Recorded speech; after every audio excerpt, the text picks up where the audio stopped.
Hello students, welcome back to this mathematics sample paper lecture series. This is AR Anand and you are watching iView live.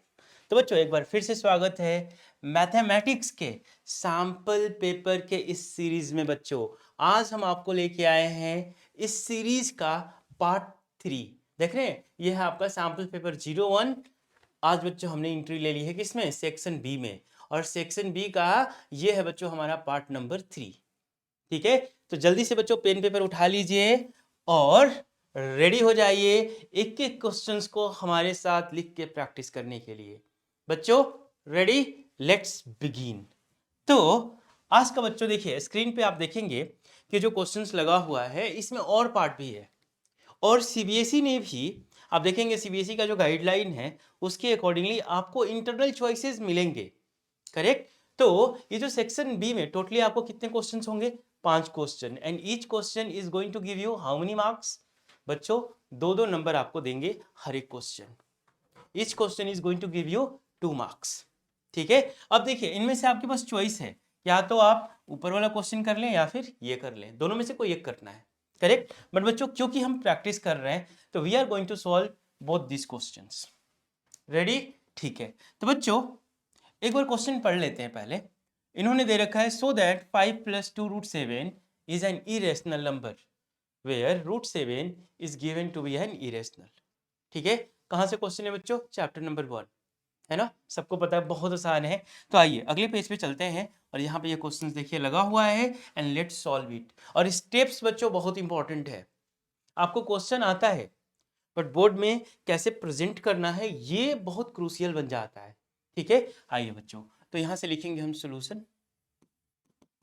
ठीक है, और इसमें जो कहानी चलती है हम क्या मान लेते हैं, हम मान लेते हैं जो भी नंबर गिवन है। देखिए एक्चुअली में तो हमें प्रूव क्या करना है, इरेशनल नंबर, बट हम एज्यूम कर लेते हैं कि इफ पॉसिबल ये नंबर क्या है, रेशनल है। करेक्ट। तो कहानी वैसे ही स्टार्ट करेंगे हम। Let us assume if possible, if possible let us assume let us assume that let us assume that 5 + 2√7, ये जो देख रहा है ना बच्चों, 5 + 2√7 is an is a rational number, is a rational number। ठीक है, हमने क्या किया, देखिए एक्चुअली में हमें प्रूफ क्या करना है बच्चों, ये नंबर ना इरेशनल है। बट ऑन कंट्रेरी हमने क्या एज्यूम किया, मान लेते हैं ये नंबर क्या है बच्चों, एक रेशनल नंबर है। याद है वो कहानी, हम बोलते थे कि देखो जी अभी मान लो एक बंद कमरे में आप हो, करेक्ट, और वहां पे अंदर से आपको पता नहीं है, आपके पास घड़ी कुछ भी नहीं है, कई दिन से आपको एक बंद कमरे में रखा गया है। करेक्ट, तो आप बाहर बता नहीं सकते हो कि दिन है या रात है, नहीं बता सकते आप। करेक्ट, बिल्कुल बंद है, कहीं से कोई विंडो कुछ नहीं है। तो आप एज्यूम करोगे कि मान लेते हैं कि बाहर में क्या है, रात है, एज्यूम कर लोगे आप, राइट। और इसके बाद जैसे ही अब आपको बोला जाएगा चलो ठीक है, आपका एजम्पशन था कि बाहर में क्या है, अभी अभी बच्चों क्या है, करेंटली रात है मान लो। अब इसको चेक करने के लिए आप क्या करोगे, स्टेप आउट करोगे, बाहर निकलोगे। बाहर निकलोगे तो देखोगे अच्छा चिड़िया चहचहा रही है। करेक्ट, आगे रोड पे गाड़ियां दौड़ रही है, सन शाइन कर रहा है। करेक्ट, आकाश में कोई तारे नहीं है, लोग इधर उधर घूम रहे हैं। तुरंत इमीडिएटली इमीडिएटली बच्चों क्या गेस कर लोगे आप, गेस क्या तुरंत बोलोगे जी कि ये जो मेरा एजम्पशंस था कि अभी बाहर क्या है, रात है। बच्चों ये रात नहीं है, ये तो दिन है। करेक्ट, तो इसी तरीके से हम यहाँ भी करते हैं। प्रूफ क्या करना आपने को, अपने को प्रूफ करना है कि 5 + 2√7 एक इरेशनल नंबर है। तो हम क्या एज्यूम कर लेंगे, हम ये मान के चलेंगे बच्चों कि ये एक रेशनल नंबर है। लेकिन जब स्टेप से स्टार्ट करेंगे सॉल्व करना तो कुछ ऐसा कॉन्ट्रडिक्शंस आ जाएगा। जैसे जैसे ही आप बाहर निकले तो पता चला कि सन तो साइन कर रहा है, और बच्चों सन रात में नहीं होता, दिन में होता है। करेक्ट, इसी तरीके से कुछ ऐसा कॉन्ट्रडिक्शंस नीचे आ जाएगा जिसके बेसिस पे आप बोलोगे कि नहीं नहीं ये नंबर तो रेशनल नहीं है, ये क्या है, इरेशनल है, हेंस प्रूव्ड। यही कहानी हम यूज करते हैं। आइए स्टेप बाय स्टेप चलते हैं बच्चों। तो द मोमेंट आपने इसे मान लिया कि ये 5 + 2√7 क्या है, एक रेशनल नंबर है, therefore can be write 5 + this 2√7 is equal to A by B, यानी आप पी बाई क्यू के फॉर्म में लिख सकते हो ना इसे, where B is not equal to zero. और बच्चों ए एंड बी क्या है, ये रेशनल नंबर्स है। करेक्ट। देखिए कोई भी नंबर यदि वो रेशनल है तो उसे आप पी बाई क्यू के फॉर्म में लिख सकते हो। ये बात तो क्लियर है ना सबको। और ध्यान दीजिएगा बच्चों कि नीचे जो डिनोमिनेटर है ये कभी भी जीरो के इक्वल नहीं होगा। दैट इज द रीजन कि मैंने लिख दिया B is not equal to zero. ठीक है, आइए हम ना अगले स्टेप में क्या करेंगे बच्चों, इस 5 को ट्रांसफर करेंगे तो क्या मिल जाएगा आपको, ए बाई बी एंड यहाँ से बच्चों 5 उधर भेजेंगे तो क्या हो जाएगा -5। तब हमारे पास यहाँ पे रहता है बच्चों 2√7। ठीक है जी इतना। अब देखिए 2 इसके साथ क्या है, मल्टीप्लाइड है, उधर उधर जाके क्या होगा, डिवाइड हो जाएगा। तो बच्चों इसे ना ऐसे लिख लेंगे, देखिए √7 को एज इट इज। और ध्यान रखिएगा ये जो इक्वल चल रहा है मेरा बिल्कुल एक लाइन में चल रहा है। प्रेजेंटेशन बिगनिंग में ही मैंने बोला था बच्चों बहुत मैटर करता है। सो इस 2 को लेके आइए और डिवाइड करा दीजिए इधर 1/2। और ये रहा बच्चों a बाई बी -5। क्लियर है। अब देखिए इस पूरे इक्वेशंस के LHS में जाइए।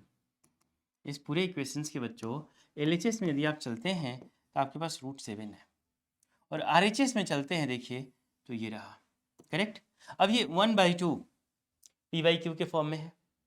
करेक्ट, रेशनल है। ए बाई बी रेशनल है और 5 रेशनल है। तो ये जो पूरा टर्म दिख रहा है ना बच्चों इस साइड, ये क्या दिख रहा है आपको, रेशनल दिख रहा है। ये पूरा का पूरा एक रेशनल नंबर है। राइट बच्चों, LHS में देखिए जरा सा ये क्या है, ध्यान दीजिए इन्होंने √7 के बारे में क्या बताया है आपको कि √7 इज एन इरेशनल नंबर। तो ये √7 क्या है, this is an irrational number, irrational number. अब एक बात बताइए, एक साइड तो आप बोल रहे हो कि इरेशनल है और दूसरे साइड बोल रहे हो कि रेशनल है। बच्चों एक इरेशनल नंबर कभी भी रेशनल नंबर के इक्वल नहीं हो सकता है। बात समझ में आ रही है। देखो आपने स्टार्टिंग कहाँ से किया था, आपने मान लिया था कि ये जो है 5 + 2√7 क्या है बच्चों, आपने मान लिया था कि ये एक रेशनल नंबर है। तभी तो आप a बाई बी के फॉर्म में लिख पाए थे, आप इसे यानी p बाई क्यू के फॉर्म में लिख पाए थे। करेक्ट। बट यहाँ तक आते आते आपको पता चला कि LHS में जो नंबर है वो इरेशनल है, जो RHS में नंबर है वो रेशनल है। बच्चों इरेशनल और रेशनल नंबर कभी आपस में इक्वल नहीं लिखे जा सकते हैं। तो ये कॉन्ट्रडिक्शन कहाँ से आया, ये कॉन्ट्रडिक्शन इसलिए आया बच्चों कि आपने जो एजम्पशंस माना था, जो आपने एज्यूम किया था बिगिनिंग में कि ये 5 + 2√7 क्या है, एक रेशनल नंबर है, वो एजम्पशन ही गलत था। जैसे आप कमरे में बैठे हुए ये एज्यूम कर रखे थे कि बाहर क्या है, रात है, बट जैसे ही आप बाहर निकले तो पता चला कि सन शाइन कर रहा है। तो आपका जो एजम्पशन था वो गलत प्रूफ हो गया और एक्चुअली में वो क्या था बाहर, एक्चुअली में वो टाइम डे टाइम था। क्लियर हो गया बच्चों। तो इसी तरीके से हम यहाँ बोलेंगे कि देखो √7 is an irrational number and this entire thing is a rational number. Correct. ये क्या कर रहा है, विच contradicts our very assumptions that 5 + 2√7 is an irrational number. 5 + 2√7 is a rational number. Hence, 5 + 2√7 is an irrational number proved. तो इस statement को लिखना पड़ेगा बच्चों, यहाँ पे इसे नोट कर लेते हैं। देखिए so this √7 is equal to 1/2 a by b -5. Here this is irrational number, this is rational number. यहाँ पे लिखेंगे which contradicts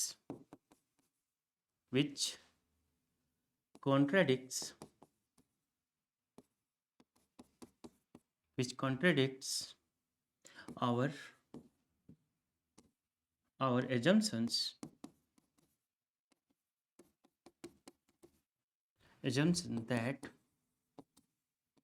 that 5 + 2√7 is a rational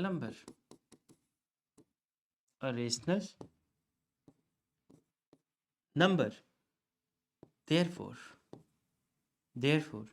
क्या हम बोल सकते हैं बच्चों कि ये रेशनल नंबर नहीं है। 5 + 2√7 is an irrational number, hence proved. तो ये बेसिकली एक एजम्पशंस पे चीज़ें चलती है। चलो आपको आई होप कि जो अप्रोच मैंने बताया है बच्चों क्लियर हो गया होगा। तो इसी तरीके से स्टेप्स आप एग्जाम्स में प्रेजेंट करेंगे, नोट करिए प्लीज। देखिए आपको क्वेश्चंस आता है, करेक्ट, बट आपको एग्जामिनर से मार्क्स खींचना है। कैसे करेंगे आप? उसको प्रॉपर स्टेप्स दिखाएंगे, एक एक चीज। और ये बच्चों मैं बार बार एम्फेसाइज करता हूँ इस चीज पे कि किस तरीके से एग्जामिनर से मार्क्स खींच के लेना है, उसके लिए मैटर करता है आपका प्रेजेंटेशंस। नोट करिए बच्चों। चलते हम इसके और पार्ट। देखिए इस क्वेश्चन में क्या था, 2 था, ये पार्ट तो अभी हमने कर लिया। इसका और सेक्शंस, ये वाला पार्ट, ये भी कहाँ से है, ये भी उसी सेम चैप्टर से क्वेश्चन है। तो बच्चों अब ये करने वाले हैं हम इसका और पार्ट। डन, चलिए जी। सो इसी का और पार्ट यहाँ पे स्क्रीन पे आप देख पाएंगे। Let's do it. यहाँ लिखिएगा सोल्यूशन। क्वेश्चन एक बार पढ़िए पहले। इन्होंने लिखा है अमिता, सुनेहा एंड राजीव, ये 3 बच्चे हैं, करेक्ट, स्टार्ट्स प्रिपेयरिंग कार्ड्स, ठीक है, ऑल राइट, कुछ गेम चल रहा होगा। In order to complete one card they take 10, 16 and 20 minutes respectively.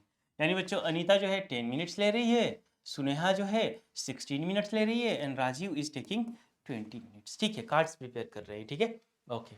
If all of them started together, after what time will they start preparing a new card together. बच्चों जब भी इस तरीके का क्वेश्चन आ जाए ना, देखो मैं टाइप देता हूँ कि इस तरीके से और क्या पूछा जा सकता है आपसे। ये बोलेंगे 3 एथलीट है, ठीक है, 3 एथलीट हैं, और एक को पार्क के चारों तरफ उनको बोला गया कि चलो सब दौड़ो। मान लो एथलीट ए, एथलीट बी और एथलीट सी, और तीनों को यहाँ से दौड़ा दिया गया, तो ऑब्वियसली तीनों का अलग अलग स्पीड होगा, करेक्ट। तो मान लो ये एथलीट ए इस पूरे को बच्चों 5 सेकंड में कंप्लीट करता है, एक चक्कर लगाता है। एथलीट बी जो है ये 7 सेकंड लेता है, और एथलीट सी जो है बच्चों लेट से 10 सेकंड लेता है, करेक्ट। तो आप पूछेंगे कि बताओ कितने राउंड्स के बाद ये वापस से फिर इसी पोजीशन पे एक दूसरे से मिलेंगे। स्टार्टिंग यहाँ से किया था, ठीक है, और कितने सेकंड्स के बाद वापस से इसी पोजीशन में फिर से मिलेंगे ये। तो इस ये एक सिचुएशन हुआ, ये जो सिचुएशन है अलग है, ये भी उसी से रिलेटेड एक अलग सिचुएशन। एक और सिचुएशन देता हूँ जो बोर्ड एग्जाम में क्या पूछा जा सकता है। दूसरा बच्चों देंगे कि एक मान लो टेम्पल है, टेम्पल के अंदर ऑब्वियसली एक बेल है, ठीक है, और घंटी बज रही है, तभी घंटी बजी। फिर एक बताया कि दूसरी घंटी बजी लेट से 10 मिनट बाद, ठीक है। मान लो पहले ऐसे कि चलो यहाँ पे ना मैंने लगा दिया 3 बेल, बिल्कुल कहानी समझो, मैं इसी से रिलेटेड दे रहा हूँ। एक बेल यहाँ पे है, बेल नंबर 1, फिर है बच्चों बेल नंबर 2, और ये है बेल नंबर 3, B3, ठीक है। अब देखो क्या किया गया कि इन तीनों बेल को पहले एक साथ रिंग किया गया, एक साथ टन टन टन करके बजा दिया गया, ठीक है, टन टन टन एक साथ तीनों को। अब क्या किया जा रहा है बच्चों कि जब B1 है 10 मिनट बाद फिर से इसे टन करके बजाया गया, लेकिन बच्चों B2 को 10 मिनट नहीं, इसे 15 मिनट बाद बजाना है, और B3 को बच्चों मान लो 20 मिनट बाद बजाना है, ठीक है। तो पूछेंगे कि बिगिनिंग में जब इन तीनों को एक साथ बजाया गया था, तो कितने टाइम बाद फिर से इन तीनों बेल को वापस से एक साथ टर्न करके बजाया जाएगा, करेक्ट। तो इस तरीके के जितने भी सिनारियो है ना बच्चों, आपको एक सिंपल सा काम करना है। बचपन में आपने पढ़ा था, है ना, आई थिंक आप 5th ग्रेड में पढ़े होंगे, 5th 6th ग्रेड में। क्या एक था बच्चों आपका LCM, लिस्ट कॉमन मल्टीपल का कंसेप्ट आपको पढ़ाया गया था, LCM, ठीक है, याद है? हाँ हाँ याद होगा, LCM तो सबको पता है, राइट बच्चों, पता है ना LCM? गुड, आंसर आ रहा है, हाँ बिल्कुल सही, अच्छी बात है। तो बच्चों LCM का जो कंसेप्ट यदि आपको आता है तो इस तरीके के सारे क्वेश्चंस आपसे बन जाएंगे। तो क्या करना है इसमें, सिंपल सा, जो भी नंबर्स दे रखा है, देखिए यहाँ पे क्या दे रखा है 10, 16 एंड 20, इसका LCM ले लीजिए, और जो LCM आएगा ना बच्चों, जो रिजल्ट आएगा उतने ही टाइम बाद दोबारा से ये फिर से एक साथ स्टार्ट करेंगे। यहाँ पे कार्ड प्रिपेयर करने की बात है, यहाँ पे क्या था बच्चों, यहाँ पे एथलीट दोबारा से एक साथ एक पोजीशन में रनिंग करते हुए आने की बात थी। यहाँ पे बच्चों क्या था, यहाँ पे आपका जो कहानी था कि घंटी को एक साथ कितने टाइम बाद फिर से बजाया जाएगा। यानी देख रहे हैं आप कि एक सर्टेन इंटरवल के बाद, करेक्ट, वापस से वही चीज रिपीट हो रही है। इस तरीके के सिचुएशंस में हम सिंपल सा जो भी नंबर्स दे रखा होता है उसका एलसीएम ले लेते हैं। क्लियर है कहानी बच्चों? चलिए आइए अब ना इसको प्रॉपर स्टेप्स के थ्रू हम एक एक स्टेप दिखा के इस क्वेश्चंस को मैं सॉल्व करके आपको देता हूँ। पेन पेपर बिल्कुल रेडी रखिए बच्चों।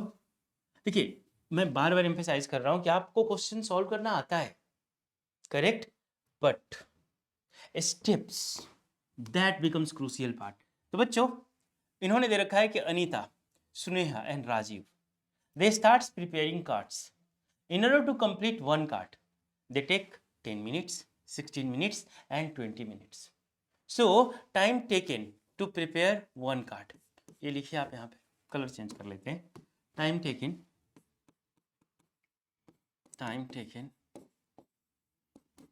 to prepare one card by one card, है ना, ऐसे लिखते हैं time taken to prepare one card, है ना, वन कार्ड बाय फर्स्ट, कौन सा है first? Amita, by Amita. She is taking how much बच्चों? 10 minutes. Second Suneha, how much? 16 minutes. And बच्चों लास्ट में क्या है? Rajiv, how much? So it is 20 minutes. ठीक है, अब ये एक कार्ड, अब इन्होंने सबने स्टार्ट किया था कार्ड प्रिपेयर करना बच्चों सेम मोमेंट पे, तो इन्हें 10 मिनट में ही बना दिया, इसने 16 मिनट लिया और इसने 20 मिनट्स लिया बनाने में। अब हमसे पूछा जा रहा है कि बताओ कितने टाइम बाद वापस से ये तीनों फिर से सेम कार्ड बिल्कुल बिगिनिंग से स्टार्ट करेंगे बनाना, करेक्ट? तो इसके लिए बच्चों हम क्या करेंगे, देखिए आप इसके नीचे लिखेंगे, मैं यहाँ लाइन खींच के लिख रहा हूँ, ठीक है, ऑल राइट। तो बच्चों इन तीनों का ना एलसीएम निकालिए पहले, देखिए इन तीनों का आपको एलसीएम निकालना है। तो यहाँ पे नंबर्स लिख लीजिएगा, कौन सा? 10, फिर क्या है बच्चों? 16 और फिर क्या है? 20, करेक्ट। 2 से लेके जाइए ऐसे, ये हो जाएगा बच्चों 5, ये हो जाएगा 8 और ये हो जाएगा 10, करेक्ट। ये देखिए फिर से क्या आ जाएगा 2 से, तो लाइन ड्रॉ कर लीजिए बच्चों, ये क्या हो जाएगा? एज इट इज़ 5, ये हो जाएगा 4 और ये हो जाएगा 5, ठीक है जी। अब फिर से 5 से लेके जाइए, तो ये क्या हो जाएगा? देखते जाइए, ये हो जाएगा बच्चों 1, ये एज इट इज़ 4 और ये भी 1।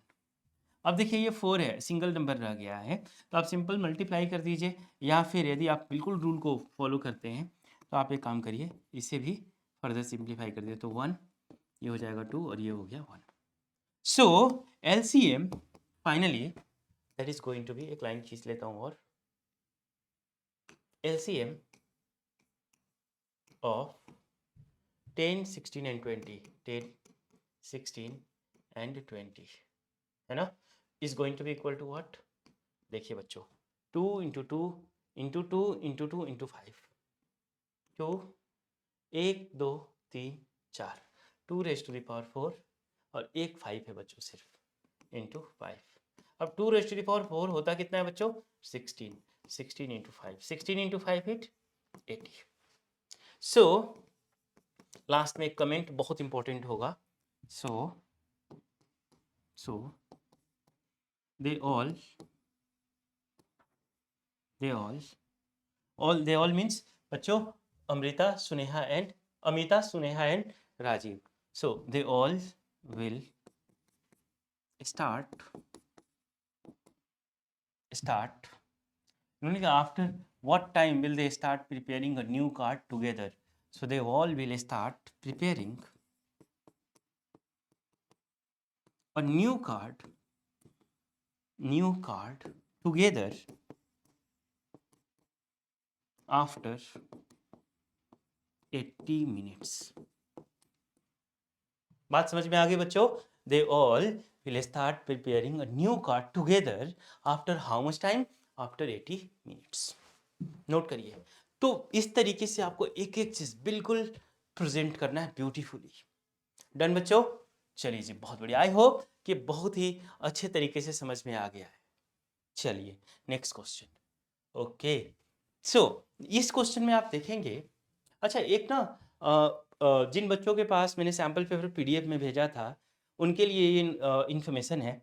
जिन बच्चों के पास मैंने पीडीएफ नहीं भेजा है उनके लिए तो बिल्कुल कोई कोई दिक्कत की बात नहीं है। ध्यान दीजिएगा बच्चों, जो आपके पास मैंने पीडीएफ में क्वेश्चंस भेजा है ना, उसमें यहाँ पे क्वेश्चंस कुछ और था, मैंने उसे मॉडिफाई कर दिया। क्योंकि जो क्वेश्चंस मैंने आपको पीडीएफ में दिया था, ओरिजिनल जो सैम्पल पेपर था, बहुत ही आसान था। ठीक है, तो मैंने सोचा कि यार इसको ना इतना इजी देके क्या फायदा, तो उसको मैंने वहां से हटा दिया और बच्चों उसके प्लेस पे ये क्वेश्चन मैंने डाल दिया। ठीक है, और ये ज्यादा रेलेवेंट है आपके बोर्ड पॉइंट ऑफ व्यू से। वो क्वेश्चन उतना ज्यादा रेलेवेंट नहीं था बोर्ड पॉइंट ऑफ व्यू से, इसलिए बच्चों उससे मैंने हटा दिया। तो ये करेक्शंस मैंने किया है जो ओरिजिनल पीडीएफ था आपका उसमें, और यहाँ पे जो मैं वीडियो सॉल्यूशंस दे रहा हूँ इसमें। ठीक है, तो इस चीज को आप नोट कर लेंगे। आइए बच्चों इस क्वेश्चन को देखिए, पढ़िए इस क्वेश्चन को पहले। फॉर विच वैल्यू ऑफ के, हमसे पूछ रहे हैं कि के की वैल्यू बताओ आप। The following pair of linear equations has no solutions. इससे पहले ना इसका कंसेप्ट समझ लो आप। ठीक है, एक मैं पेज ऐड कर लूँ क्या, कर लेता हूँ, और यहाँ पे इसका कंसेप्ट समझो फिर क्वेश्चन सॉल्व करेंगे। बच्चों मान लो आपके पास एक पेयर ऑफ लीनियर इक्वेशन है, जैसे a1x plus b1y is equal to c1, ये इक्वेशन 1 है। और बच्चों ये है आपका a2x plus b2y is equal to c2, this is your equation number 2। ठीक है जी, तो बच्चों क्योंकि एक पेयर ऑफ लीनियर इक्वेशंस है, राइट, तो इसके सॉल्यूशंस जो नेचर है ना इसका, वो हम बिना सॉल्व किए भी बता सकते हैं। कैसे, देखिए सबसे पहले हम चेक करेंगे बच्चों, यहाँ पे लिख देता हूँ मैं केस नंबर 1। ठीक है, हम चेक करेंगे इनका रेशियो, जैसे मान लो a1/a2 दिया, और यहाँ चेक किया बच्चों b1/b2, और पता चला कि दे आर नॉट इक्वल। ठीक है, a1/a2 एंड b1/b2 इनका रेशियो जब हमने कंपेयर किया तो पता चला कि they are not equal. So a1/a2 is not equal to b1/b2। तो बच्चों इस केस में आपको मिलने वाला है बच्चों एक यूनिक सॉल्यूशन। तो देखिए सबसे पहले तो यहाँ पे टाइप ऑफ द इक्वेशन, कई सारी चीजें पूछी जाती है ना, तो type of the given pair of linear equations. तो जब कभी भी बच्चों a1/a2 is not equal to b1/b2 मिल जाए, तो ये जो pair of linear equations given है ना, ये होता है बच्चों consistent.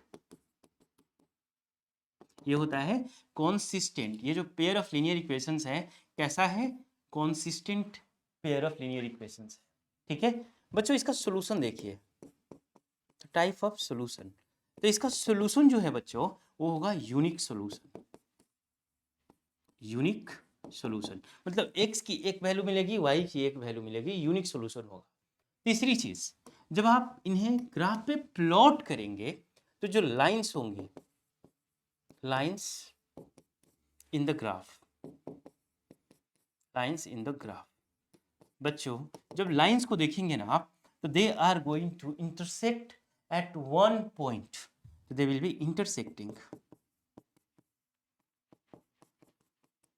Intersecting at one point. बच्चों यदि इसका मैं ग्राफ बना के आपको लिटरली दिखा दूं तो देख लो आप कैसे दिखेगा। यहाँ पे आपको इसकी ग्राफ बना के दिखा देता हूं मैं।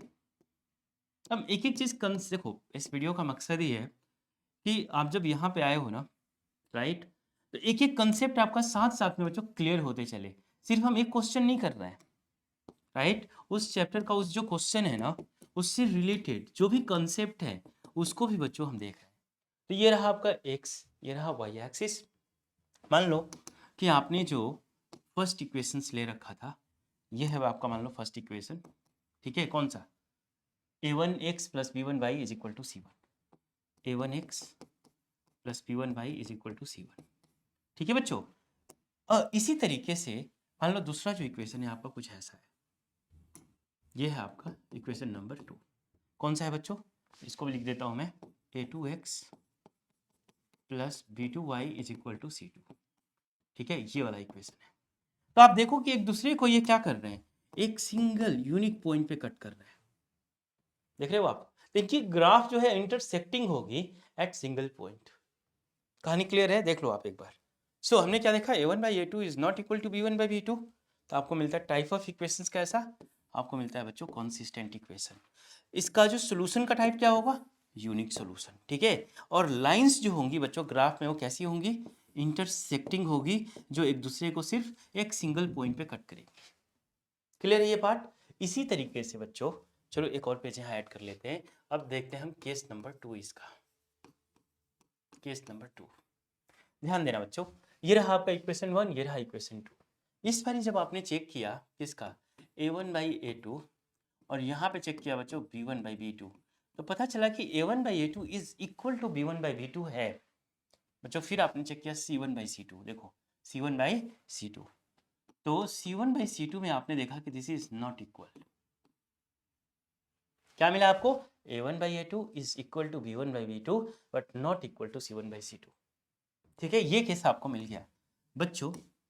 जैसे ही ये केस आपको मिलेगा ना, अब 1 बाई 1 करके देखते हैं। टाइप ऑफ इक्वेशन, तो ये जो इक्वेशन दे रखा था आपको, type of the given pair of linear equation, ये हो जाएगा बच्चों इनकॉन्सिस्टेंट। इनकॉन्सिस्टेंट, बात समझ में आई। इक्वेशंस कैसा है, ये जो इक्वेशंस है कैसा है, इनकॉन्सिस्टेंट है। कब, जब ये वाला केस मिलेगा आपको a1/a2 is equal to b1/b2 not equal to c1/c2। ठीक है बच्चों, चलिए दूसरा type of solution. Type of solution बच्चों, ऐसे इक्वेशंस का ना कोई सॉल्यूशन नहीं होता है, तो आप लिखोगे बिल्कुल बोल्ड लेटर में no solution. I am not sure ये वाला कलर कैसा लग रहा है आपको, रेड से कर देते हैं, ठीक है।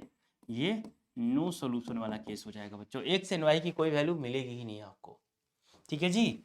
ऑल राइट, अब आइए देखिए और क्या था हमारा, कि जो लाइंस हैं, lines in the graph, lines in the graph, तो ये कैसी दिखेंगी बच्चों, they are going to be parallel to each other, parallel to each other. The lines in the graph are going to be parallel to each other. देख लो कैसे बच्चे, समझो इस चीज को। तो ये रहा एक्स एक्सिस, ये रहा वाई एक्सिस। बच्चों हम ध्यान से देखते जाओ एक concept, X X dash, Y Y dash, ठीक है। ओके बच्चों ध्यान देना। अब इस बारी ना मैंने एक लाइन ड्रॉ किया ऐसे, ये रहा बच्चों हमारा कौन सा, ये रहा मान लो हमारा इक्वेशन 1, और इसके इसके इक्वेशंस क्या दे रखा है बच्चों, इसका इक्वेशंस दे रखा है a1x plus b1y is equal to c1। ठीक है बच्चों, जो सेकंड लाइन है उसको जरा सा ध्यान देना।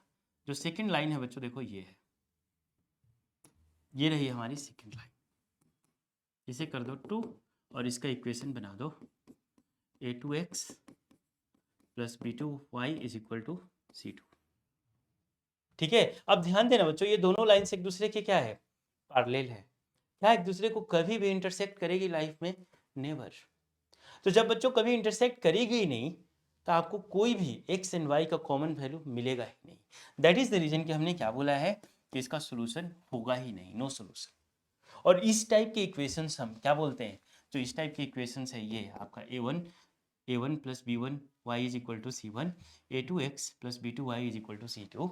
इस टाइप के इक्वेशंस को हम बोलते हैं inconsistent pair of linear equations. ठीक है बच्चों, क्लियर हो गया concept.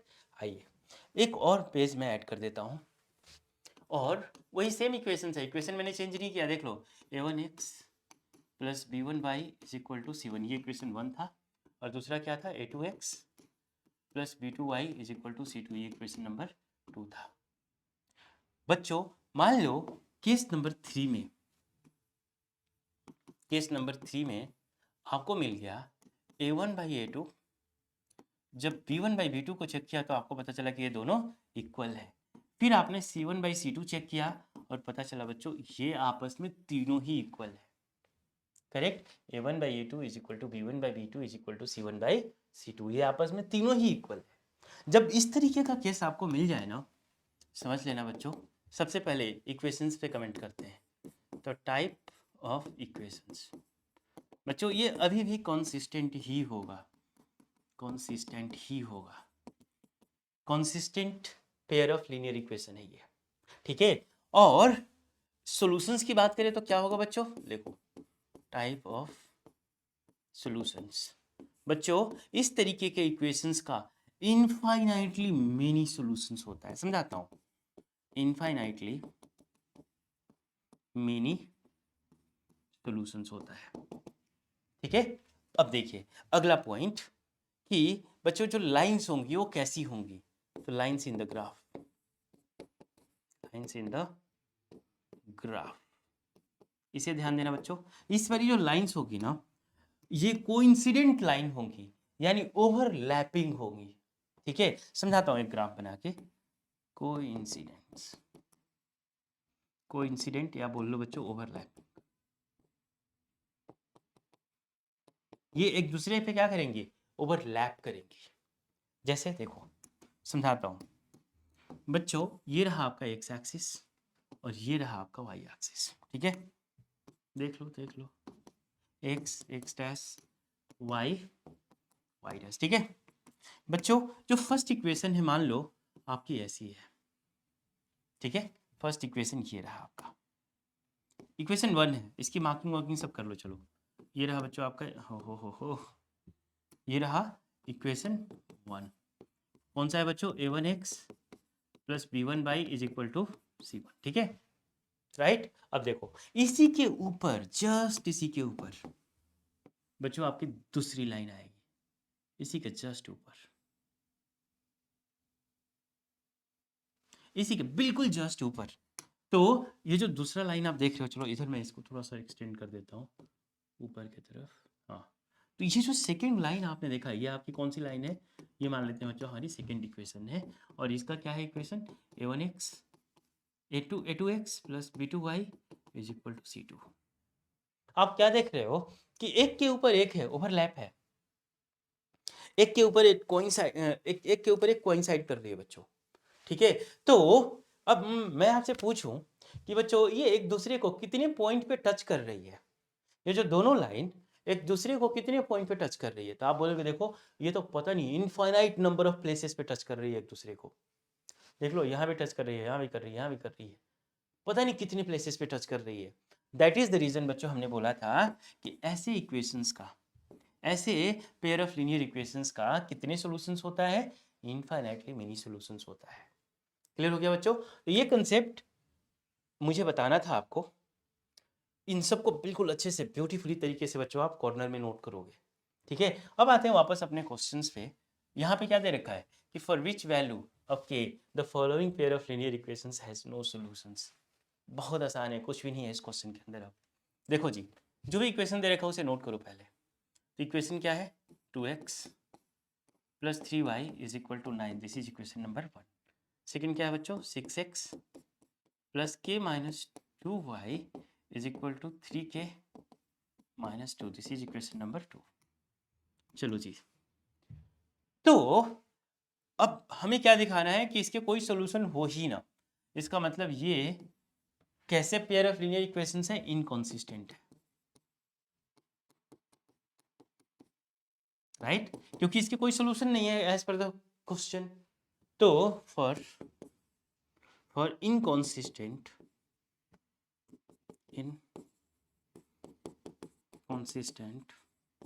Pair of linear equations, जो रिलेशन मिला है बच्चों आपको सेकेंड केस में, जाओ ये वाला है ना, क्या मिला है, ये दोनों तो इक्वल है बट ये not equal to c1 by c2।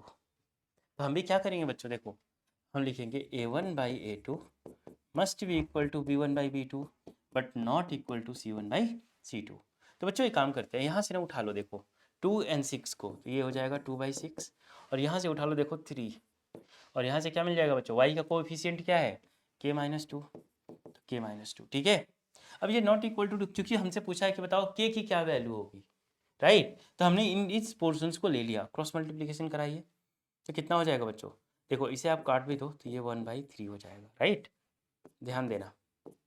तो 1/3 is equal to 3/k minus 2। बच्चों एक लाइन खींच लिया, क्रॉस मल्टीप्लिकेशन कराओ आप, k minus 2 into 1 that is just k minus 2, 3 into 3 that is 9। के को ट्रांसफर करो, इस 2 को ट्रांसफर करो बच्चों, ये हो जाएगा +2, यानी k is equal to 11।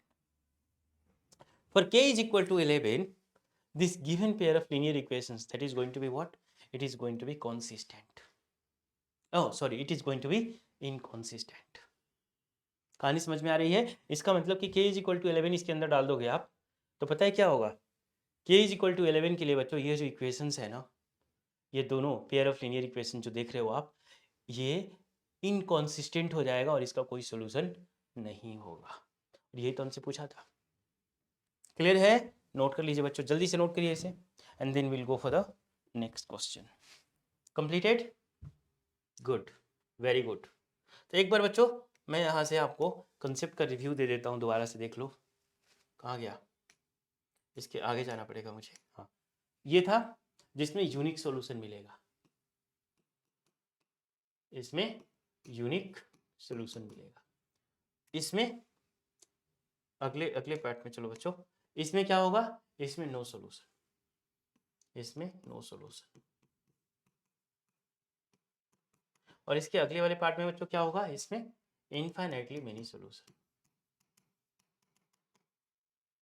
Infinitely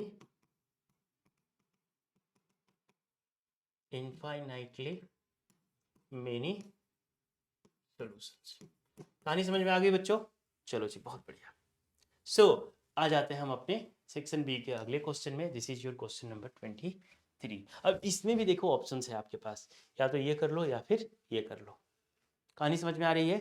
चलिए बच्चों, तो सबसे पहले ऑब्वियसली हम क्वेश्चन नंबर 23 का ये फर्स्ट पार्ट करेंगे, इसके बाद ये सेकंड पार्ट करेंगे, है ना? चलिए, रेडी एवरीवन? गुड, बहुत बढ़िया।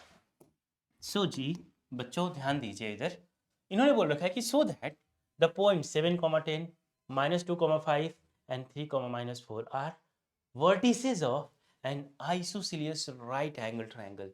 बच्चों कुछ चीजें समझो। आइसोसेलेस ट्रायंगल में होता क्या है? देखो देखो, अरे पता है बच्चे आंसर्स कर रहे हैं उधर। देखो आइसोसेलेस ट्रायंगल में ना 2 साइड्स इक्वल होता है, ये दोनों साइड्स इक्वल होंगे आपस में। ठीक है बच्चों? हाँ बिल्कुल सही बात है। बट ये क्या बोल रखा है? Isosceles right angle triangle. ये डायग्राम गलत है। समझ रहे हो क्यों गलत है? ये डायग्राम नहीं चलेगा आपका, समझो इस बात को, ये डायग्राम नहीं चल सकता है। क्यों नहीं चलेगा बच्चों? ओहो, क्वेश्चन ही गायब हो जाएगा ऐसे तो। ये क्यों नहीं चलेगा बताओ? क्योंकि हमें राइट एंगल भी दिखाना है इसे। तो बच्चों इस वाली डायग्राम देखना, ध्यान देना, कुछ ऐसे बना रहा हूं मैं, ठीक है? Okay, alright. बच्चों ध्यान देना, ये वाला साइड और ये वाला साइड मैंने इक्वल कर दिया। अभी भी क्या है? ये आइसोसेलेस ट्रायंगल है। और ध्यान देना बच्चों, एक एंगल क्या हो गया? 90 डिग्री। तो आइसोसेलेस राइट एंगल ट्रायंगल हो गया। और अपने को क्या है? यही प्रूव करना है इसके अंदर। तो एक काम करते हैं, इस डायग्राम को यहाँ से उठाते हैं, नो यहाँ पे लेके आ जाते हैं बच्चों, थोड़ा बड़ा कर लेते हैं, और यहाँ पे लिखो आप सोल्यूशन पहले, ठीक है? और इनकी मार्किंग कर दो, let this is going to be point A, this is going to be B, and this is going to B C. ठीक है बच्चों? अब ध्यान देना, ए क्या है? 7, 10। बी क्या है? ये देखो हम इरेज भी कर सकते हैं, वी आर नॉट श्योर कि कौन कौन से वर्टिसेस, ये ए है, बी है, सी है, वी आर नॉट श्योर ना। ठीक है? बी क्या है? -2, 5। एंड सी क्या है बच्चों? 3, -4। ठीक है, गुड। अब एक काम करो आप, अब जल्दी से इनके ना डिस्टेंसेस निकाल लो। जैसे ए बी क्या होगा वो निकाल लो, ठीक है? इसी तरीके से बच्चों बी सी क्या होगा वो निकाल लो, ए सी क्या होगा वो निकाल लो, और चेक करो कि कोई भी 2 साइड्स इक्वल होने चाहिए। तो एक काम करते हैं ना, अभी ये मार्किंग नहीं करते हैं, क्योंकि we will end up making mistakes if will do marking in the beginning. ठीक है बच्चों? अभी ये काम करो आप चुपचाप, बिल्कुल इसका ए बी निकाल लो, फिर बी सी निकाल लो, फिर ए सी निकाल लो। चलो निकालो पहले। और इससे पहले एक और काम कर लो आप, इनको साइड करो ट्रायंगल को, और लिख लो late A that is 7, 10, B that is -2, 5, and C that is 3, -4 be the vertices of a triangle A B C of a triangle A B C. ये स्टेटमेंट लिख लो। बात समझ में आ रही है? चलो मैं एक काम करता हूँ, दोबारा से लिखता हूँ, इसे साइड कर लो इधर। लेट ए, और ये first point 7, 10, B -2, 5 and C that is 3, -4 be the vertices of a triangle ABC। बच्चों अभी मैं क्लेम नहीं कर रहा हूँ कि ABC क्या है, आइसोसेलेस राइट एंगल ट्रायंगल है, क्योंकि यही चीज़ हमें क्या करना है, प्रूव करना है। ठीक है, और ये डायग्राम को अभी इधर रहने दो। बच्चों यहाँ से आप AB निकालो, length of AB। Distance formula use करो बच्चों। डिस्टेंस फार्मूला क्या था, याद है? मान लो यहाँ पे एक पॉइंट A है, इसका कोऑर्डिनेट x1, y1 है, और यहाँ पे एक पॉइंट B है, इसका कोऑर्डिनेट x2, y2 है। तो बच्चों AB आप कैसे निकालते थे? AB के लिए देखो, आप कोई भी यूज कर सकते हो, x2 - x1 whole square plus y2 - y1 whole square. आप ये फॉर्मूला यूज करते थे डिस्टेंस फार्मूला, डिस्टेंस निकालने के लिए। किसी भी दो पॉइंट के बीच का डिस्टेंस निकालना है तो आप ये डिस्टेंस फार्मूला यूज करते थे, याद है? हाँ याद है। तो बच्चों यही सेम चीज यहाँ यूज कर लो। आप देखो, बताओ मुझे आप, हमने लिया है ए एंड बी, राइट? ये ए और ये बी। तो x2 मतलब बी वाला ये पॉइंट, बच्चों x2 क्या है यहाँ पे, -2 है, फिर माइनस x1 क्या है, 7 होल स्क्वायर प्लस, ध्यान देना बच्चों, y2 क्या है, देखो 5, और माइनस y1 क्या है, 10 होल स्क्वायर कर दो आप। बच्चों -2 - 7 that is -9 whole square, 5 - 10 that is -5 whole square. बताओ जी, -9 whole square is 81, -5 whole square is 25। बच्चों इन्हें जरा सा ऐड करो तो ध्यान देना, 80 + 20 इज 100, 80 + 20 इज 100। अब यहाँ से 5 एक्स्ट्रा, यहाँ से 1 एक्स्ट्रा, कितना आ गया, 106 यूनिट्स, 106 यूनिट्स। डिस्टेंस है ना, तो यूनिट्स लिखना। हमें नहीं पता ना सेंटीमीटर, मीटर, किलोमीटर क्या है, वी डोंट नो, इसलिए यूनिट्स लिख देना आप। ठीक है बच्चों, चलिए इस डायग्राम को रुको। अब तो ये वाला फॉर्मूला आपको याद हो गया है, जिसे मैं इरेज कर देता हूँ, इसकी ज़रूरत नहीं है। इस डायग्राम को यहाँ साइड में कर लो। इसी तरीके से आप यहाँ पे क्या निकालेंगे, इसके नीचे आप निकालेंगे बच्चों BC, इनको और इनको, तो इनका डिस्टेंस निकालिए पहले। तो बच्चों BC ये रहा आपका x2 3 माइनस x1, बच्चों देखो -2 करोगे और ऑलरेडी ये माइनस है तो क्या बन जाएगा, प्लस। ये समझ नहीं आया, दोबारा से देखो, दोबारा से देखो, हम समझना है एक एक चीज़। बच्चों x2 क्या है, 3 है, माइनस x1 क्या है, -2, तो -2 देख रहे हो आप, ये माइनस और ये माइनस मिलके क्या कर दिया, +2 होल स्क्वायर कर दो, प्लस बच्चों y2 क्या है, -4, माइनस y1 क्या है, 5 होल स्क्वायर कर दो बच्चों। तो 3 + 2 दैट इज 5, 5 स्क्वायर इज 25। बच्चों -4 - 5 that is -9, -9 whole square is 81। बच्चों दोनों को ऐड करेंगे, देखो ये नहीं कहानी आ गई, 81 + 25 क्या मिल गया, दैट इज 106। ये रहा बच्चों आपका BC। इसी तरीके से आप मुझे AC भी निकाल के दीजिए। देखो AC के लिए A ये रहा और C ये रहा, ठीक है? AC निकाल के दीजिए मुझे। चलिए, तो बच्चों इसके लिए ये रहा AC, तो x2 ये रहा 3, x1 क्या रहा, 7 होल स्क्वायर प्लस y1 -4, है ना, मतलब y2 है -4, फिर y1 क्या है, 10। चलो होल स्क्वायर करो बच्चों। So 3 - 7 that is -4, -4 whole square is 16, -4 - 10 that is -14, -14 whole square is 196। Add करो बच्चों, 196 में एक काम करो, यहाँ से ना 4 उठा के डाल दो, इसमें 200 हो जाएगा। अभी इसके पास कितना है, 12। अरे जैसे मर्जी वैसे ऐड करो, चलो मेरा तरीका अलग है। इसमें से मैंने 4 उठाया, इसमें डाल दिया, तो 196 + 4 200। अब ये होगा 12, तो 200 + 12, बोलो बोलो बच्चों कितना हो जाएगा। √212। और क्योंकि डिस्टेंस मेजर कर रहे हैं तो इसे लिख देंगे हम यूनिट्स, और यहाँ पे भी बच्चों लिखोगे आप यूनिट्स। क्लियर है? बहुत बढ़िया बच्चों।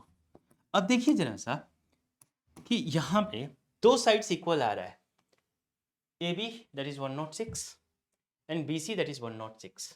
इसे कर देते हैं बच्चों ए बी सी। ठीक है, तो ए बी कितना मिला है आपको 106 अंडर रूट में, बेशक है ये, देखिए 106 अंडर रूट। बच्चों दूसरा बी सी कितना मिला है, ये भी मिला आपको 106। ठीक है, तो देखिए ये दो साइड क्या हो गया इक्वल।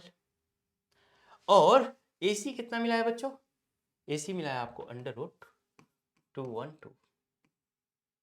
अब एक काम करो, ये हमें दिखाना है कि ये राइट एंगल तभी होगा जब ये पाइथागोरस थ्योरम को फॉलो करेगा। तो चेक कर लेते हैं कि क्या ये पाइथागोरस थ्योरम को फॉलो कर भी रहा है कि नहीं कर रहा है ना। तो पाइथागोरस थ्योरम में हम बच्चों क्या करते हैं, देखो बाय पाइथागोरस थ्योरम, इसमें यदि लिखा जाए बच्चों तो क्या लिखा जाएगा, देखो perpendicular square that is A B whole square plus B C whole square is equal to A C whole square. A B कितना है बच्चों अंडर रूट 106 इसका स्क्वायर, बी सी कितना है बच्चों, ये भी है अंडर रूट 106 होल स्क्वायर, और ए सी कितना है under root 212 whole square. Check कर लो, अंडर रूट 106 होल स्क्वायर बच्चों 106, इसका स्क्वायर है तो ये भी हो गया 106, और बच्चों यहाँ से स्क्वायर हटेगा तो 212। अब इन दोनों को ऐड करो जरा सा, 106 प्लस 106 212, और इधर ऑलरेडी 212 है। क्या बोल सकते हैं, LHS is equal to RHS। इसका मतलब ये पाइथागोरस थ्योरम को फॉलो करता है। इसका मतलब बच्चों हम क्या लिख सकते हैं, एक पेज ऐड कर लूँ, देयर सिंस, या ऐसे लिख लो, this imply that A B whole square plus B C whole square is equal to A C whole square. Correct, which this follows, this shows that it follows Pythagoras theorem, Pythagoras theorem। और जैसे ही बच्चों ये Pythagoras theorem को follow किया तो आपने दिखा रखा था, देखो since A B is equal to A C, A B is equal to B C, correct, वो दोनों अंडर रूट 106 था, and A B whole square plus B C whole square is equal to A C whole square. This implied that triangle ABC, triangle ABC is what? ABC is an isosceles right angle triangle, right angle triangle। आप इसमें से चाहो तो थोड़ा step कम कर सकते हो, ये वाला जो पार्ट है हमने दिखाया, आप सेपरेटली इसे देख के लिख सकते हो डायरेक्टली कि ये इक्वल है। करेक्ट, बट यस चलो 2 नंबर का क्वेश्चन है, आई नो कि आपको टाइम का भी ख्याल रखना होगा। ये नहीं कि 2 नंबर में बहुत ज़्यादा टाइम दे दो तो आपको जो है लॉन्ग क्वेश्चंस में टाइम कम पड़ जाए, ऐसा भी नहीं करना है। बट क्योंकि आप प्रैक्टिस में रहोगे बच्चों तो ये क्वेश्चंस करना टाइम ज़्यादा नहीं लेगा आपका। चलिए नोट करिए जल्दी से इसे, फिर बढ़ते हैं हम अपने अगले क्वेश्चन की तरफ। समझ में आया सबको? Very good. तो बच्चों इसी का और पार्ट देखिए, ये अच्छा क्वेश्चन है, बहुत अच्छा क्वेश्चन है। देखिए इन्होंने दे रखा है कि find the ratio in which X axis divide the line segment joining the point P -5,6 and Q -1,-3। सबसे पहले बच्चों कोई भी पॉइंट एक्स एक्सिस पे जाता है तो उसका कोऑर्डिनेट क्या होगा, एक्स एक्सिस पे है तो बच्चों एब्सिसा तो कुछ होगा, और ऑर्डिनेट क्या होगा 0, याद है ना। और एब्सिसा एंड ऑर्डिनेट क्या होता है सबको पता है। एब्सिसा बच्चों एक्स एक्सिस के पॉइंट्स को बोलते हैं और ऑर्डिनेट वाई एक्सिस के पॉइंट को बोलते हैं। ठीक है, चलो जी, तो एक काम करते हैं, इस केस में हम क्या करते हैं ना कि लेट इसने बोला है कि एक्स एक्सिस पे कोई एक पॉइंट है, right. Find the ratio in which X axis divides the line segment P Q. तो let A having the coordinate x, 0 be a point on the x-axis on the x-axis which divides the line segment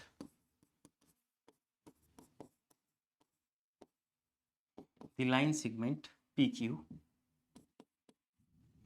into k:1 ratio. k:1 ratio. बच्चों ये कहानी आपने यदि लिख लिया ना, इसका मतलब आपको इसका कंसेप्ट आता है।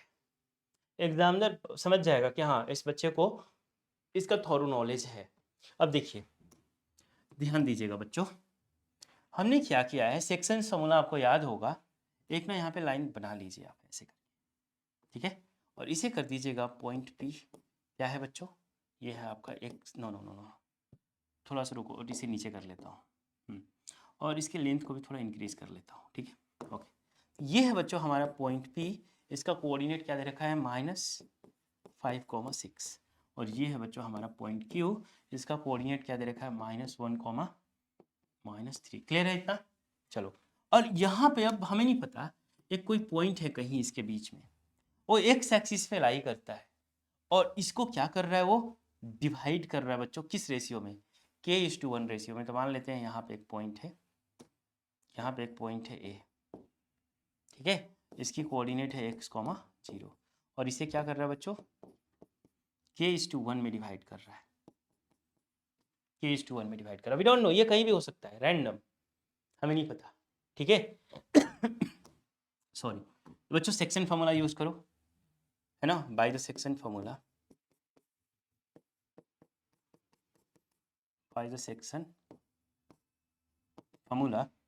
ये जो पॉइंट A है x, 0, बच्चों इसके लिए हम क्या लिख सकते हैं, देखो mx1 आपको याद होगा, mx2 plus nx1 divided by m plus n, and then फिर क्या लिखते थे हम, my2 plus ny1 divided by m plus n। याद है ये कहानी?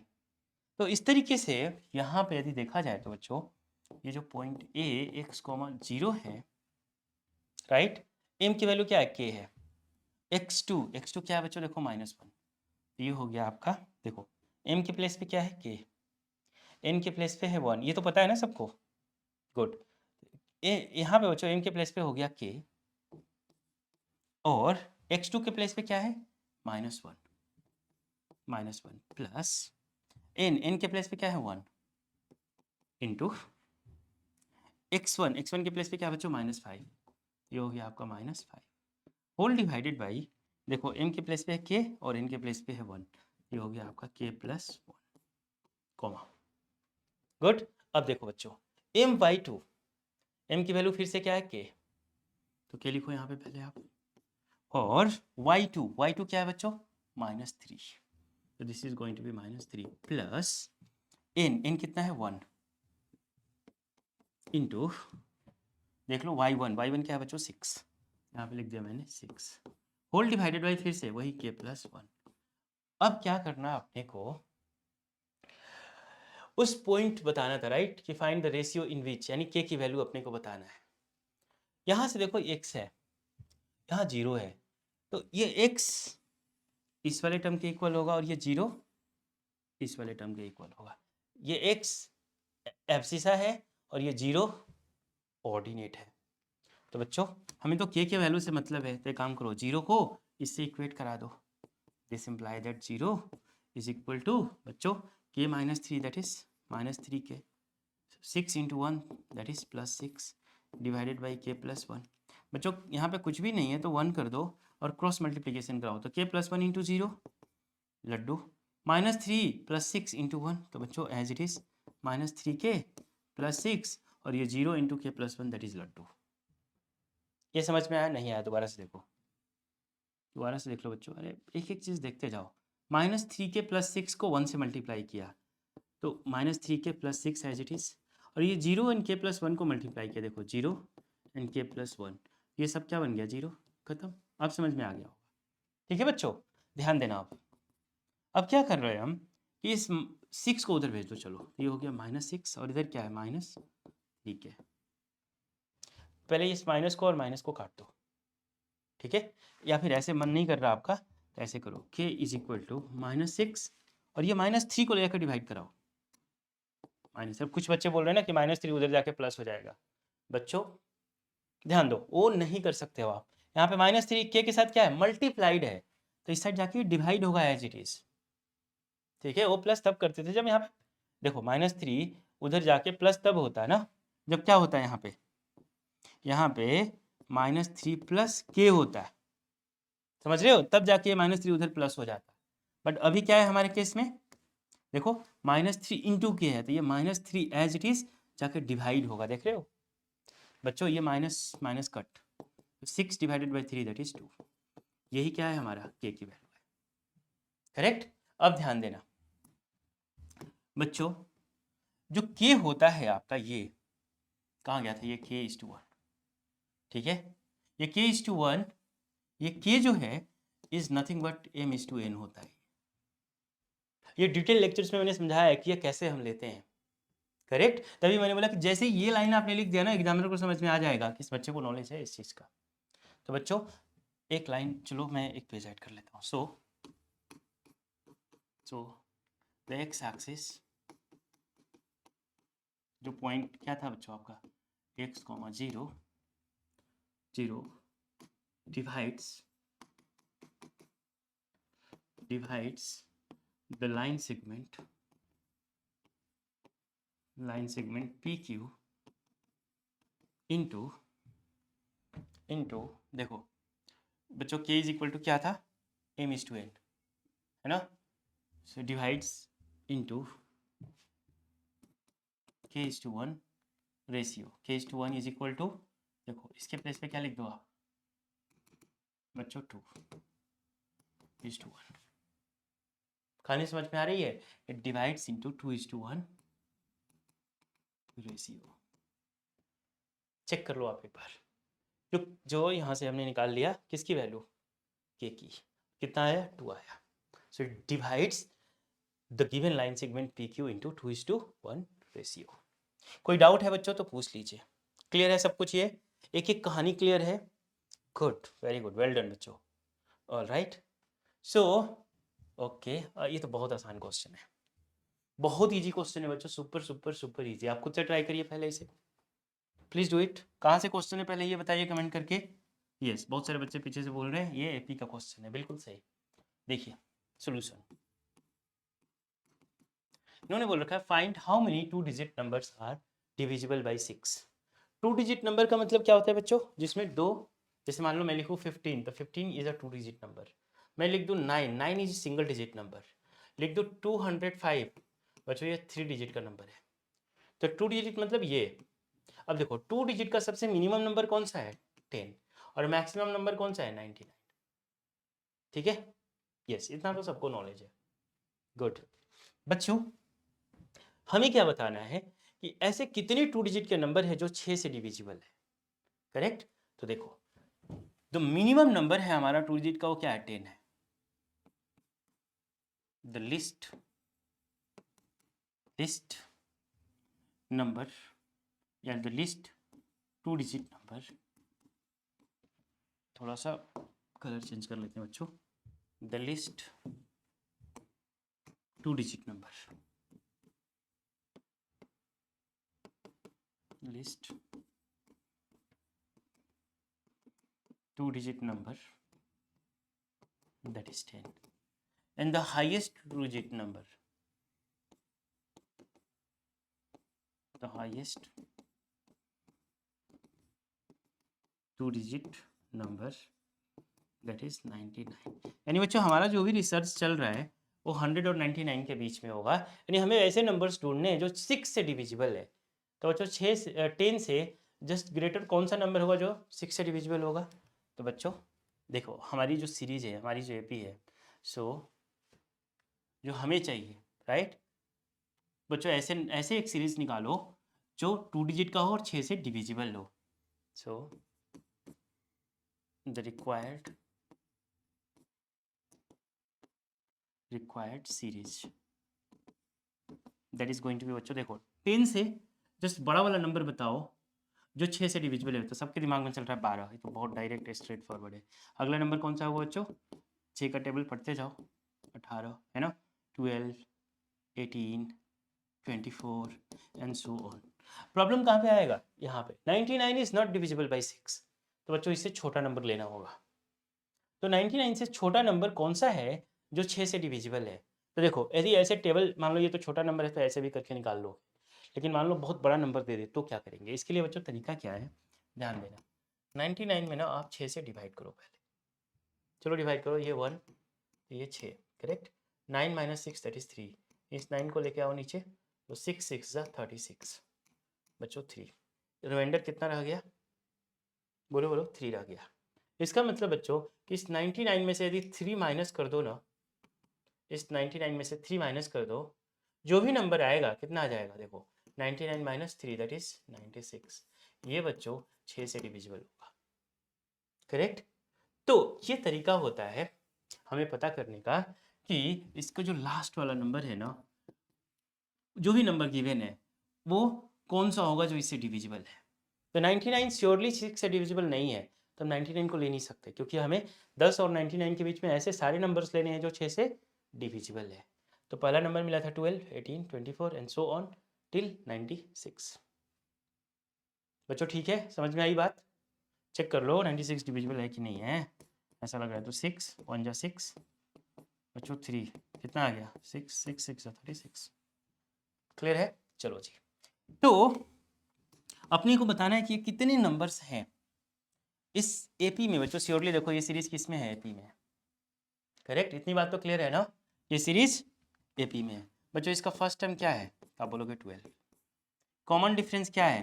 तो देखो 18 माइनस 12 दैट इज 6, सबको पता है। और इसका लास्ट टर्म क्या है बच्चों? लास्ट टर्म है 96, यानी nth टर्म क्या है इसका? इसका जो nth टर्म है, जो लास्ट टर्म है वो क्या है? 96। और आप सबने पढ़ा है कि बच्चों nth टर्म का फॉर्मूला होता क्या है?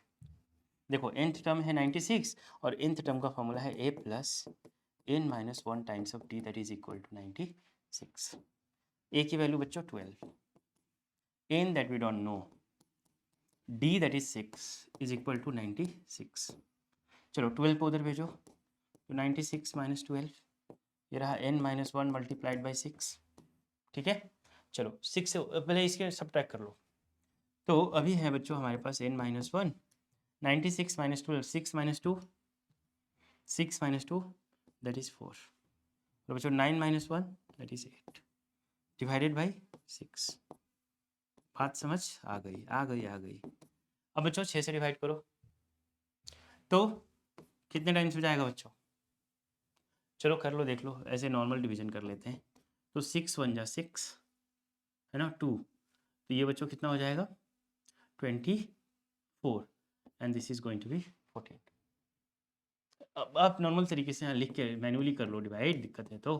अब 6 क्या कर रहे हो? 14 का टेबल तो याद है ना? हाँ तो ठीक है, चलो कोई बात नहीं। अब बच्चों यहाँ पे कितना आ गया? 14, 1 को ट्रांसफर करो उधर, तो 14 इधर जाके plus 1, n is equal to कितना बच्चों? सब जोर से बोलो, 15 है ना, जोर से बोलो। पीछे से बोल रहे हैं जय माता दी, अरे n इज इक्वल टू 15, जय माता दी नहीं, समझ रहे हो? ठीक है बच्चों, आइए n is equal to 15, good, very good बच्चों। सो लास्ट में कमेंट लिखना जरूरी हो जाता है, क्या लिखते हैं? आ जाओ। So there are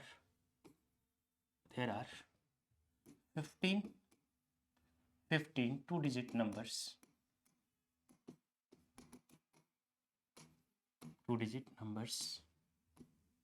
which are divisible by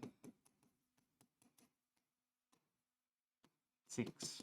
done, खत्म, बस इतना ही था। क्लियर हुआ बच्चों? चलिए जी आइए। सो ये हमारा इस सेक्शंस का लास्ट क्वेश्चन है और जल्दी से इसे खत्म करते हैं बच्चों। कहाँ से क्वेश्चन दे रखा है ये? अच्छा, कोन वगैरह वगैरह सब आ गया, इसका मतलब आपको भी समझ में आ गया कि क्वेश्चन बच्चों सरफेस एरिया इन वॉल्यूम का है ना, और बहुत आसान है, डिफिकल्ट नहीं है। चलो देखो सोल्यूशन। इन्होंने बोल रखा है कि a wooden toy is in the form of a cone, mounted on a hemisphere with the same radius. तो बच्चों यहाँ पे एक वुडन टॉय है that is there in the form of a cone, and ये कहाँ पे रखा गया है? एक हेमिस्फीयर पे रखा गया है। बना लो एक हेमिस्फीयर, चलो। और डेटा जो भी लिखना होगा पहले डायग्राम बनाते हैं। एक हेमिस्फीयर है बच्चों, और इसके ऊपर क्या किया गया है? एक कोन रखा गया है। चलो, तो यहाँ पे एक कोन रख दिया इसके ऊपर, राइट। देखो ऐसे करके ही दिखेगा, दिख गया? नीचे में क्या है? हेमिस्फीयर, ऊपर में क्या है? कोन, ठीक है। So a wooden toy is in the form of a cone mounted on a hemisphere with the same radius. तो बच्चों इसका जो रेडियस है ना वो सेम है, ये इसका सेंटर पॉइंट मान लो। The diameter of the base of the conical portion is 6 centimetre. Okay, diameter दे रखा बच्चों 6 सेंटीमीटर। चलो देखो, ये पूरा 6 सेंटीमीटर, तो रेडियस कितना हो जाएगा? 3 centimetre. According to question diameter is 6 centimetre, तो बच्चों radius is going to be 3 centimetre, simple. And its height is 4 centimetre. किसका? कोनिकल की बात किया है इसने। बच्चों ये रहा कोनिकल आपका पार्ट, और ये कितना है? ये हो जाएगा फिर 4। तो जो एल्टीट्यूड है किसका? कोनिकल पार्ट का, ये है 4 सेंटीमीटर। पढ़ लो यहाँ से। The diameter of the base of the conical portion is 6 centimetre and its height is 4 centimetre. ठीक है बच्चों? सो हमें क्या करना है? हमें निकालना है इस पूरे टॉय की वॉल्यूम निकालनी है। ठीक है, सिंपल। क्या करेंगे बच्चों? कुछ बच्चे अभी तक ना सॉल्व भी कर लिए हैं। गुड बच्चों, यहाँ लिखो the volume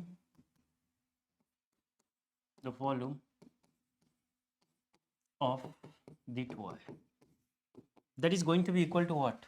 Volume of the hemisphere plus volume of the cone. लिख दो बच्चों, volume of the hemisphere plus the volume of the cone. Volume of the cone. Clear है कहानी? चलो जी, बहुत बढ़िया। So volume of the hemisphere, देखो स्फीयर की वॉल्यूम क्या थी बच्चों? That was 4/3 pi r cube. और हेमिस्फीयर क्या होता है? इसका आधा, तो 2 से डिवाइड कर दो तो क्या आ जाएगा? 2/3 पाई आर क्यूब। तो लिख दो चुपचाप एज इट, यहाँ पे एज इट इज लिखो बच्चों, 2/3 pi r cube plus volume of a cone. देखो कोन का जो वॉल्यूम होता है ना वो 1/3 होता है किसके? सिलेंडर के। तो बच्चों ये हो गया 1/3 पाई आर स्क्वायर एच। और क्योंकि दोनों का सेम बेस है, देख रहे हो दोनों का सेम बेस है, तो रेडियस वगैरह वगैरह सब सेम होगा। जो इसमें से जो कॉमन कर सकते हैं ना कर लो आप। पाई आर स्क्वायर कॉमन है और नीचे में 3 भी कॉमन है, देख लो। तो बच्चों pi common, r square common, तो एक आर यहाँ बचेगा और यहाँ 2 बचेगा, तो 2r। ठीक है। और बच्चों यहाँ पे देखो आप, कुछ बच्चे क्या करेंगे? यहाँ भी पाई की वैल्यू रखेंगे, यहाँ भी रखेंगे, सॉल्व करेंगे, बहुत टाइम लगाएंगे। ऐसा नहीं करना है। दैट इज द रीजन बच्चों कि आप इस सीरीज से जुड़े हो। करेक्ट। आपको ये स्टेप्स पता चल रहा है कि हम अपनी कैलकुलेशंस को कैसे मिनिमाइज करें। करेक्ट, ठीक है। अदरवाइज इस क्वेश्चन को आप भी सॉल्व कर सकते हो, but steps that is important. आइए देखिए, सो पाई आर स्क्वायर को मैंने कॉमन किया, नीचे से 3 भी कॉमन कर दिया, यहाँ पे 2 और यहाँ पे r, और यहाँ पे क्या बच्चा बच्चों? h। देख लीजिए यहाँ पे r h रिमेनिंग है। ठीक है जी, गुड। पाई की वैल्यू कुछ नहीं बोला है बच्चों, तो 22/7 रखो, 22/7। r की वैल्यू सबको पता है, यहाँ पे कितना है? 3। r की वैल्यू हो गई 3, और इसका स्क्वायर तो 3 × 3, और नीचे में ऑलरेडी एक 3 है बच्चों। 2 × r एनी में डायमीटर होगा, या 2 × 3 दैट इज 6 कर देते हैं डायरेक्ट। और बच्चों हाइट कितना है? 4। चेक कर लो हाइट कितनी है? 4। सो एक 3 से एक 3 को काट दो, तो 22/7 × 3, और बच्चों ये कितना होगा? 6 + 4 दैट इज 10। ठीक है, 6 + 4 दैट इज 10। अब यहाँ पे ना 3.14 लिखना ज़्यादा आसान था, बट क्योंकि नहीं बोल रखा है, और रूल होता है बच्चों आपके बोर्ड का कि अनटिल अनलेस क्वेश्चन में ये मेंशन किया जाए कि पाई की वैल्यू 3.14 लो, करेक्ट, तब तक बच्चों हम 3.14 नहीं लेंगे। यदि मेंशन किया है तभी लेंगे, अदरवाइज 22/7 लेंगे बाय डिफॉल्ट। चलिए यहाँ पे क्या हो जाएगा? सो 22 × 3 × 10 दैट इज 30 डिवाइडेड बाई 7। अब आप इसे सॉल्व कर लो, जो भी आता है सेंटीमीटर में रिजल्ट है ना, सेंटीमीटर क्यूब। ध्यान देना वॉल्यूम निकाल रहे हो आप, है ना। तो वॉल्यूम ऑफ द टॉय इसको सॉल्व कर लेना, और ऐसे भी छोड़ दो, पूरा डेसिमल मिलाने की जरूरत नहीं है। 22 इंटू 3 66 और एक जीरो लगा दो ओवर 7 सेंटीमीटर क्यूब। ठीक है, so the volume of the toy is going to be how much, 660 over 7 centimetre cube. That's it, done. आपको डेसिमल में करना मैंडेटरी नहीं है। द रीजन इज बच्चों कि सीबीएसई एग्जाम कैलकुलेटर अलाउड नहीं करता है, आपको पता है ये बात। तो इसलिए इसे डेसिमल में ले जाके अपना टाइम वेस्ट मत करो, इतना छोड़ दो, फुल मार्क्स मिलेगा। ठीक है, हाँ यदि सिंप्लीफाई हो सकता है, मान लो इसमें से कुछ कटता तो जरूर काटना था, बट इसे डेसिमल में लाना सीबीएसई का मोटिव नहीं है।